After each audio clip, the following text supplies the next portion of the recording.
کلام میں آج کے دن ہم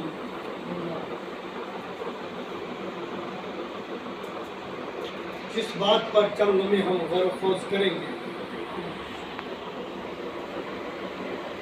خدا کے کلام میں سے یشوع کی کتاب میں سے ہم باب نمبر 23 ہے اور آیت نمبر 12 ہے۔ باب نمبر 23 آیت نمبر 12 ہے، اور جس ٹاپک پہ ہم آج بات چیت کریں گے وہ ہے ایمانداروں کی زندگی کو خطرہ۔ ایمانداروں کی زندگی کو خطرہ۔ ایماندار لوگ جو ہیں ان کی زندگی کو خطرہ ہے۔ ان کی زندگی کو کیا ہے؟ اور یہ خطرہ پیش کیسے آتا ہے؟ کس طرح سے ایمانداروں کی زندگی کے اندر یہ مسئلہ پیدا ہوتا ہے جس کے سبب سے ایماندار لوگوں کی زندگیاں جو ہیں وہ خطرے میں چلی جاتی ہیں۔ یشوع کی کتاب باب نمبر 23 آیت نمبر 12 ہے۔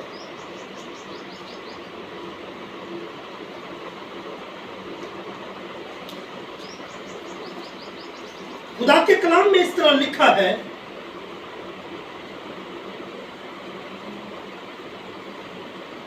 وگرنہ اگر تم کسی طرح برگشتہ ہو کر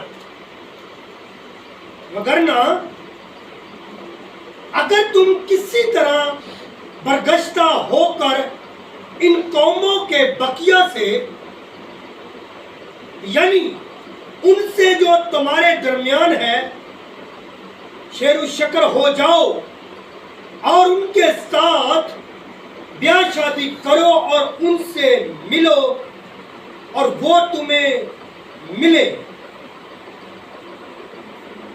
تو یقین جانو کہ خداوند تمہارا خدا پھر ان قوموں کو تمہارے سامنے سے دفع نہیں کرے گا، بلکہ یہ تمہارے لیے جال اور پھندا اور تمہارے پہلو کے لیے کوڑے اور تمہاری آنکھوں میں کانٹوں کی طرح ہوں گے، یہاں تک کہ تم اس اچھے ملک سے جسے خداوند تمہارے خدا نے تم کو دیا نابود ہو جاؤ گے۔ کیا ہو جاؤ گے؟ کلام میں لکھا ہے کہ خداوند فرماتا ہے کہ اس اچھے ملک میں جہاں تم بستے ہو، جہاں تم رہتے ہو،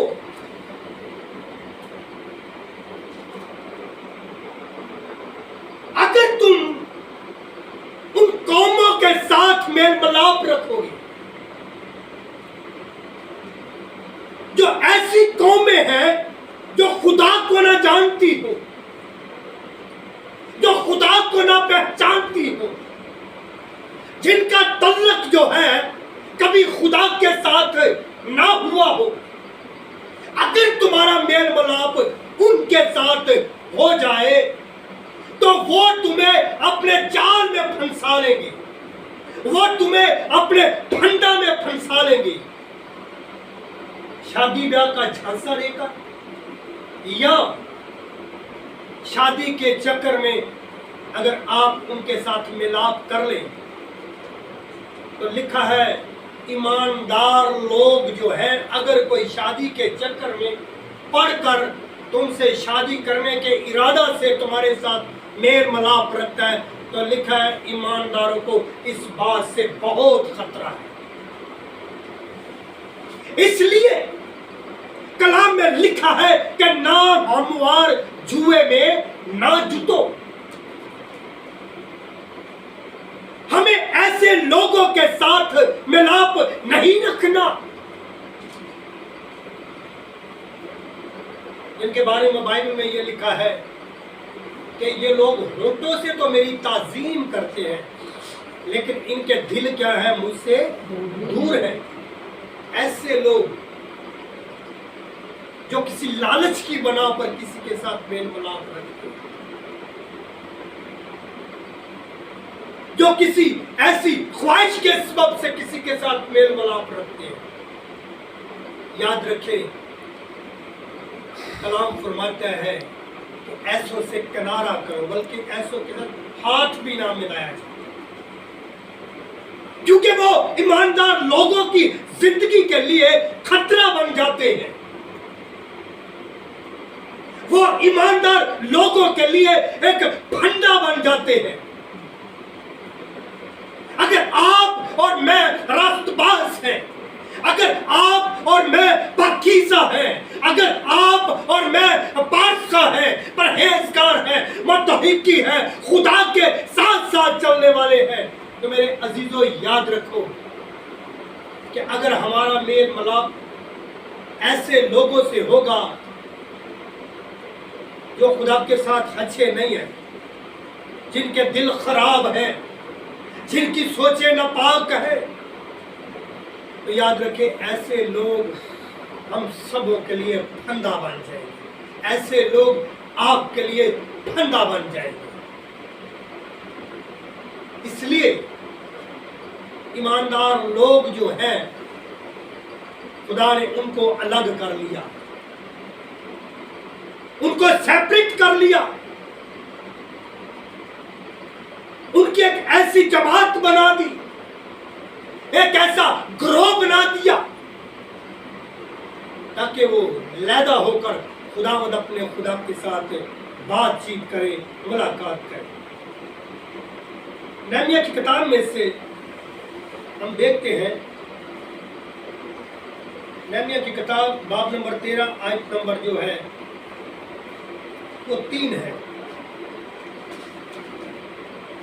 خدا کے کلام میں نہمیا کی کتاب میں سے باب نمبر 13 آیت نمبر 3 ہے، اور خدا کے کلام میں اس طرح لکھا ہے، بڑی خوبصورتی سے یہاں پر قلم بند کیا گیا.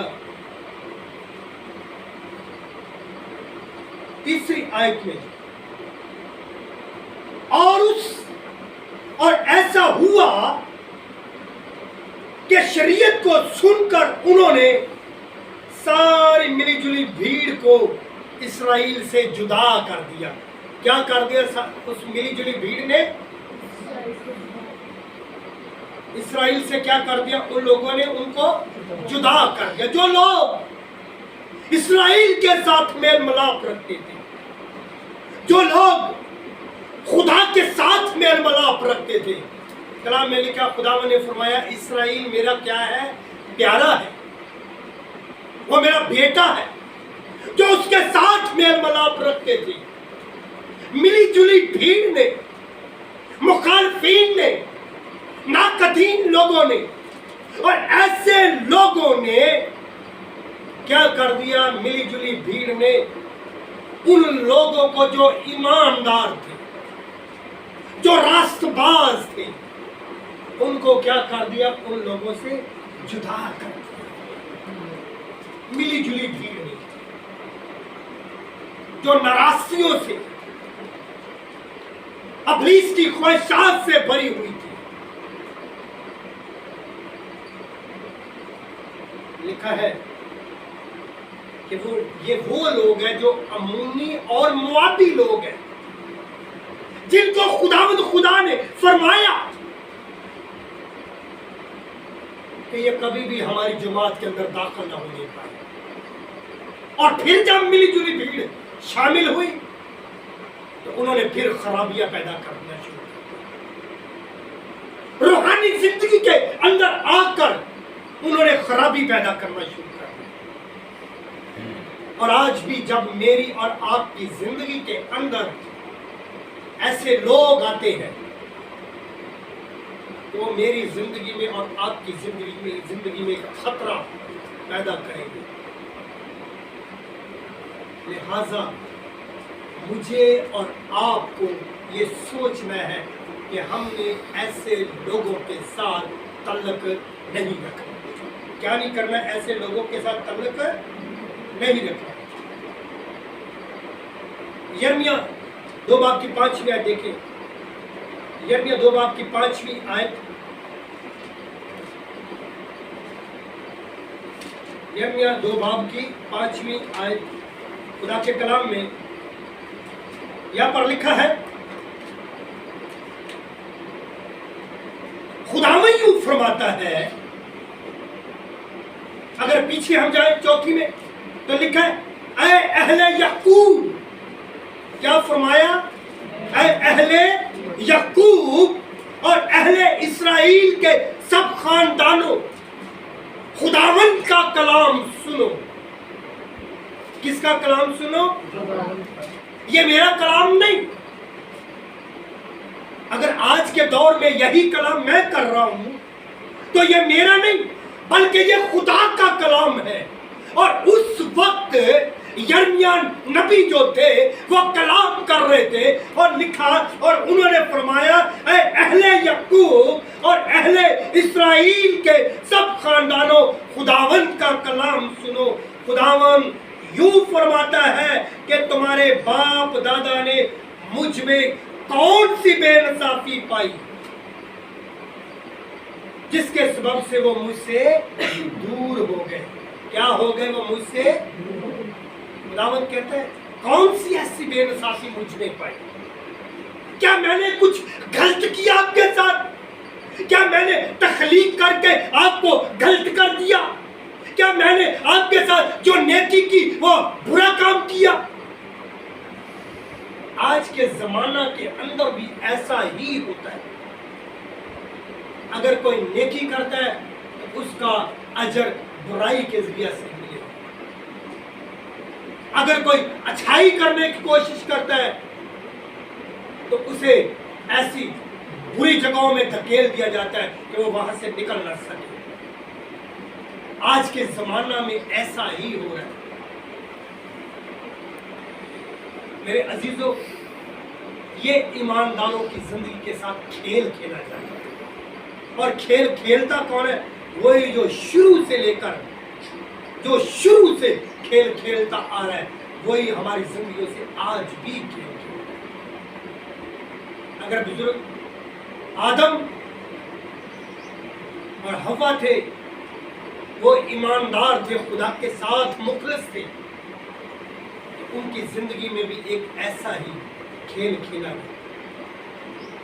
ان کی زندگی کو بھی خطروں کا سبب بنا دیا گیا۔ اور آگے لکھا ہے، اور بتلان کی پیروی کر کے باطل ہو گئے۔ کیا ہو گئے؟ بتلان کی پیروی کر کے، یعنی جھوٹ کی بات سن کر جھوٹ کے پیچھے لگ دیے، چل دیے، جھوٹ کو انہوں نے اپنی زندگی میں لے لیا، جھوٹ کا انہوں نے جو جوڑا ہے وہ اپنی زندگی میں پہن لیا، لیکن سچائی کو انہوں نے نہیں جانا، سچائی کا انہوں نے دامن چھوڑ دیا، سچائی کے پیچھے نہیں چلے۔ اگر وہ سچائی کو پکڑتے، سچائی کے پیچھے چلتے، تو یوحنا کی انجیل کے اندر لکھا ہے، اگر تم سچائی سے واقف ہوگے تو سچائی تمہیں کیا کرے گی؟ آزاد کرے گی۔ اور لکھا ہے پھر جسے بیٹا آزاد کرے گا وہ آزاد ہو جائے گا۔ اگر ہم سچائی کو پکڑ لیں، سچائی کے ساتھ خدا کے پیچھے چلیں، تو یاد رکھیں ہماری زندگیوں میں کبھی بھی کوئی پریشانی نہیں ہوگی، کبھی بھی ہم لوگ پریشان نہیں ہوں گے، کبھی بھی ہم لوگ مشکل میں نہیں جائیں گے، کبھی بھی ہم لوگ کسی خطرے میں نہیں پڑیں گے۔ میرے عزیزوں، اور اگر ہم پیچھے ہٹیں گے تو پھر ہمیں مشکل آ جائے گی۔ اور یاد رکھیں خداوند میرے لیے اور آپ کے لیے اپنے بندہ کے ذریعے سے یہ فرماتا ہے کہ ابھی تک تم کسی ایسی فرمائش میں نہیں پڑے جو تمہاری برداشت سے باہر ہو۔ یعقوب، بزرگ یعقوب رسول کی معرفت یہ کلام کیا گیا۔ کہ تم کسی ایسی آزمائش میں نہیں پڑے جو تمہاری برداشت سے باہر۔ خدا آپ کو آج بھی بچانا چاہتا ہے، وہ آج بھی آپ سے اتنا ہی پیار کرتا ہے جتنا وہ شروع سے کرتا ہے۔ خداوند نے آپ کو نہیں چھوڑا، اس لیے اس نے آپ کو مجھے الگ کر لیا تاکہ ہم اس کے پروں کے نیچے رہے۔ اور خدا کے کلام میں زبور کی کتاب میں زبور 91 کے اندر لکھا ہے جو حق تعالیٰ کے پردہ میں رہتا ہے وہ قادر مطلق کے سایہ میں سکونت کرے گا۔ جو کوئی اپنے آپ کو خدا کے کلام کے سانچے میں ڈھال لیتا ہے تو یاد رکھیں خدا کا کلام، خدا خود اس کا محافظ ہے۔ ہاللیلویہ۔ اور پھر آپ کی زندگیوں کو کبھی خطرہ نہیں ہوگا۔ اور اگر آپ لوگ خدا کے ساتھ مخلص نہ ہوں گے تو یاد رکھیں چاہے ہم لوگ کتنے بھی ایماندار کیوں نہ ہو، ہماری زندگی میں خطرہ ہے۔ آئے ہم اس مقصد سے دعا کریں کہ خداوند ہمیں ان تمام خطرات سے بچائے اور ہماری زندگی ایسی زندگی ہو کہ ہماری زندگی کے وسیلہ سے خداوند کے نام کو جلال ملے۔ خداوند آپ کو اور مجھے بڑی برکت بخشے۔ آمین۔